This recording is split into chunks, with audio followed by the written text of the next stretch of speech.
Friends, आपको इस YouTube channel पर स्वागत है। आज हम 10th क्लास के भूगोल पढ़ने वाले हैं तथा पहला पाठ है मेरा NCERT बुक का भारत संसाधन एवं उपयोग। तो उसका हम लोग उत्तरीय प्रश्न से स्टार्ट करेंगे। तो देखिए 14 नंबर पर आता है। एक्सरसाइज में जाइएगा, अभ्यास में तो आपको मिलेगा लघुत्तरीय प्रश्न, उसी से हम स्टार्ट करते हैं। तो पहला क्वेश्चन हमारा क्या आता है लघुत्तरीय में, संसाधन को परिभाषित करें। संसाधन को परिभाषित करें, इसका आंसर हो जाएगा उपयोग में आने वाली सभी वस्तुएं संसाधन हैं। जैसे भौतिक पदार्थ मानवीय आकांक्षाओं की पूर्ति में सहायक होकर संसाधन बन जाते हैं, वही दूसरी ओर जैविक पदार्थ तथा वन जीव, वनस्पति, जलीय जीव मानवीय जीवन को सुखमय बनाने में पीछे नहीं है।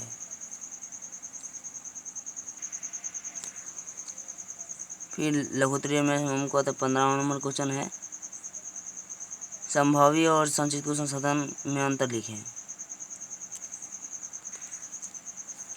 आंसर हो जाएगा संभाव्य संसाधन 2 पेज बांट दिए हैं, मतलब पेज को 2 भाग में बांट दिए हैं। पहला है संभाव्य संसाधन, दूसरा है संचित संसाधन। संभाव्य संसाधन में हम लिखे हैं, संभाव्य संसाधन ऐसे क्षेत्र में मौजूद होते हैं जिसे उपयोग में लाए जाने की संभावना होती है, इसका उपयोग अभी तक नहीं किया गया है, जैसे हिमालय क्षेत्र की खनिज। फिर हम लिखे हैं संचित संसाधन में, वास्तव में संचित संसाधन में ऐसे संसाधन के भंडार संसाधन के ही अंश है जिसे उपलब्ध तकनीक के आधार पर प्रयोग में लाए जा सकते हैं। जैसे नदी का जल भविष्य में जल विद्युत उत्पन्न करने में उपयुक्त है। हमारा तीसरा नंबर क्वेश्चन आता है, यानी NCERT बुक का 16वां नंबर क्वेश्चन है लघुत्तरीय प्रश्न का, संसाधन संरक्षण के उपयोग को लिखें। इसका आंसर हो जाएगा सभ्यता एवं संस्कृति के विकास में संसाधन की अहम भूमिका होती है, किंतु संसाधनों का विवेकपूर्ण या अतिशय उपयोग विभिन्न प्रकार से सामाजिक, आर्थिक, सांस्कृतिक एवं पर्यावरणीय की समस्याओं को जनता देते हैं। संसाधन को नियोजित एवं विवेकपूर्ण संसाधन संरक्षण कहते हैं। समस्याओं को जनता देते हैं, संसाधनों को नियोजित एवं विवेकपूर्ण संसाधन संरक्षण कहलाते हैं। यह हम दोबारा रिपीट किए हैं। और हमारा 17वां नंबर क्वेश्चन यानी चौथा नंबर लघुत्तरीय में आता है, संसाधन निर्माण में तकनीक का क्या भूमिका है। इसका आंसर हो जाएगा संसाधन निर्माण में तकनीक की महत्वपूर्ण भूमिका है। तकनीक द्वारा विभिन्न कार्य को जल्द से जल्द समापन किया जा सकता है। जिस काम को 100 मजदूर एक दिन में काम पूरा कर सकता है, उसी काम को मशीन द्वारा 1 घंटे में संपन्न किया जा सकता है। गांधी जी मशीन द्वारा उत्पाद के घोर विरोधी थे। वे बड़े जन समुदाय द्वारा उत्पाद के आबादी के रोजगार जैसे समाज को कोढ़ से बचाया जा सकता है। हमारा 18वां नंबर क्वेश्चन है, संसाधनों का वर्गीकरण कितने प्रकार से किया जा सकता है। इसका आंसर है संसाधनों का वर्गीकरण 4 प्रकार से किया गया है। पहला उत्पत्ति के आधार पर, जैव अजैव। अब दूसरा है उपयोगिता के आधार पर, नवीकरणीय अनवीकरणीय। तीसरा है स्वामित्व के आधार पर, व्यक्तिगत, सामुदायिक, राष्ट्रीय, अंतर्राष्ट्रीय। विकास के आधार पर, संभाव्य, समभाव तथा भंडार। यह संसाधन का वर्गीकरण किया गया है। हमारा 19वां नंबर क्वेश्चन आता है, जैव संसाधन किसे कहते हैं। ऐसे संसाधन को प्राप्ति जैवमंडल से होती है। इनमें सजीव के सभी लक्षण मौजूद होते हैं, जैसे मनुष्य, वनस्पति, मत्स्य etc। 20वां नंबर क्वेश्चन हमारा आता है, अजैव संसाधन क्या है। निर्जीव वस्तु के समूह को अजैव संसाधन कहते हैं, जैसे चट्टान, धातु एवं खनिज। यह अजैव संसाधन है। और हमारा क्या आता है, नवीकरणीय संसाधन। उपयोगिता के आधार पर नवीकरणीय और अनवीकरणीय है। तो नवीकरणीय संसाधन वैसे संसाधन जो भौतिक, रासायनिक या यांत्रिक प्रक्रिया द्वारा नवीकृत प्राप्त किया जाता है, जैसे सौर ऊर्जा, पवन ऊर्जा, जल विद्युत आदि। इसका दूसरा खंड क्या है? अनवीकरणीय संसाधन। अगला, वैसे संसाधन का विकास लंबी अवधि में जटिल प्रक्रिया द्वारा होता है।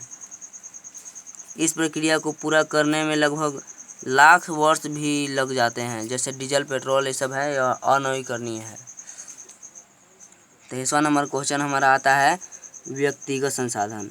ऐसे संसाधन किसी खास व्यक्ति के आधार पर क्षेत्र में, मतलब अधिकार क्षेत्र में होता है, जिसके बदले वे सरकार के लगान चुकाते हैं, उसे व्यक्तिगत संसाधन कहते हैं। जैसे घर, भूखंड आदि, ये सब व्यक्तिगत संसाधन हैं। 24वां नंबर क्वेश्चन हमारा आता है सामुदायिक संचार। वैसे संसाधन जो किसी खास समुदाय के आधिपत्य में होता है, जिस उपयोग समूह के लिए सुलभ होता है, उस सामुदायिक संसाधन कहते हैं। जैसे चारण भूमि, मंदिर, मस्जिद आदि, ये सब। हमारा नेक्स्ट क्वेश्चन है राष्ट्रीय संसाधन क्या है? इसका आंसर हो जाएगा कानूनी तौर पर देश या राष्ट्र के अंतर्गत सभी उपलब्ध संसाधन हैं, जैसे भूमि, खनिज पदार्थ, जल संसाधन, जीव आदि, ये सब उदाहरण है। 26वां नंबर क्वेश्चन है अंतर्राष्ट्रीय संसाधन। ऐसे संसाधनों को निर्यात, अंतर्राष्ट्रीयकरण, जैसे तटरेखा से 200 किलोमीटर की दूरी छोड़कर खुले महासागरीय संसाधनों का किसी देश के अधिपत्य नहीं होता है, उसे अंतर्राष्ट्रीय संसाधन कहते हैं। मतलब किसी भी देश का अधिपत्य नहीं होता है।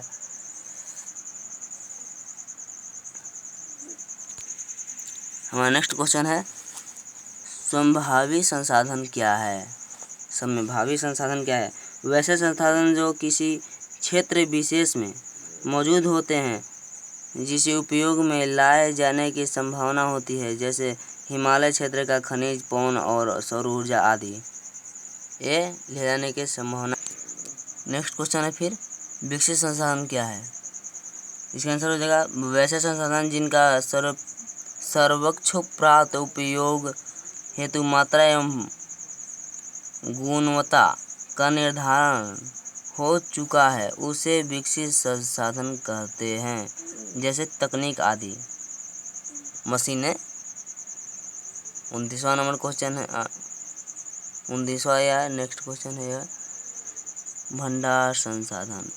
वैसे संसाधन पर्यावरण में उपलब्ध होते हैं जहां मानवीय अर्थव्यवस्थाओं की पूर्ति में सक्षम है। उपयोग हेतु उपयुक्त प्रौद्योगिकी के अभाव में इन्हें केवल भंडारी संसाधन के रूप में देखा जा सकता है, जैसे जल, हाइड्रोजन, ऑक्सीजन। तो यही पर हम वीडियो का एंड कर रहे हैं। दीर्घ क्वेश्चन जो है वो अगले वीडियो में मिल जाएगा। आप इस वीडियो को लाइक, सब्सक्राइब तथा बेल आइकन घंटी को दबा दीजिए।